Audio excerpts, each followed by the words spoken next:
বাপের বাড়িতে আইসি বিকালে বোনের বাড়িতে আইসি পরে বোন জামাই কইতেছে চলো একটু ফুলের বাগান থেকে ঘুরে।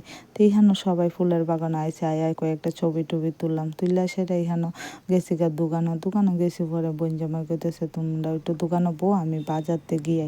তো আমরা এখানে সবাই বইলাম দোকানে আর ইতানে যখন সবটি বইছি দেখো ইতানে কি মজা আর কি গান তুলছে বলার বাইরে। তো এখানে বোন জামাই আইসে পরে তোমরা বাড়িতে যাও আমি বৌমতে আমরা এখানে বাড়িতে আইসি পরে দিয়ে বোন জামাই টিফিন আনলো, সবাই মিলে খাওয়া দাওয়া করলাম কইরা সেরা দিয়ে দিদি রান্না বহাইছে।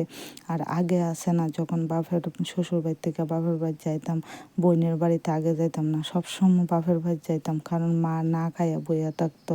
কিন্তু বোনের বাড়ির রেল স্টেশনে কাজ হইলে দিব, কিন্তু আগে সবসময় মা বাপের বাড়ি যেতাম গিয়া দেখতাম মা রাস্তার ধারে অপেক্ষা করতো। অন তো আর মা নাই, কিন্তু বাইয়ে অপেক্ষা করে, বৌদি অপেক্ষা করে, তারপরেও লাইমা আগে দিদি বাড়িতে দিদিরে লইয়া সবাইরে লইয়া পরে বাপের বাড়িতে গিয়া সবাই মজা করি।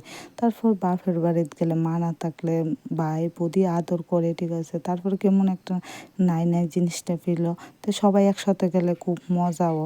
তো এইদিকে দেখো তোমরা লোক কথা কইতে এইদিকে এইটা হচ্ছে মামনের রুম। আর মামন তো আগে থাকতো, তখন তো পড়ার লাগে আমরা বাড়িতে হ্যাঁ আচ্ছা হয়ে গেছে 1 বছর ধরে।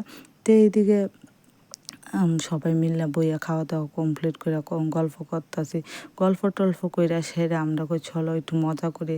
আর এদিকে সাইডটা বসি, সাইডটা যে হানো বমু হানো তো মজা। আমি তো তারা যে হানো থাকবো আমার আনতে লাগবো, আমার যদি এবার ভালো আনে ইডির লগে আমিও তো ইডিরে আমার ছাড়া তো মামন তো বেশি সবসময় আমার ছাড়া এক ফুটও তার ভালো লাগে না।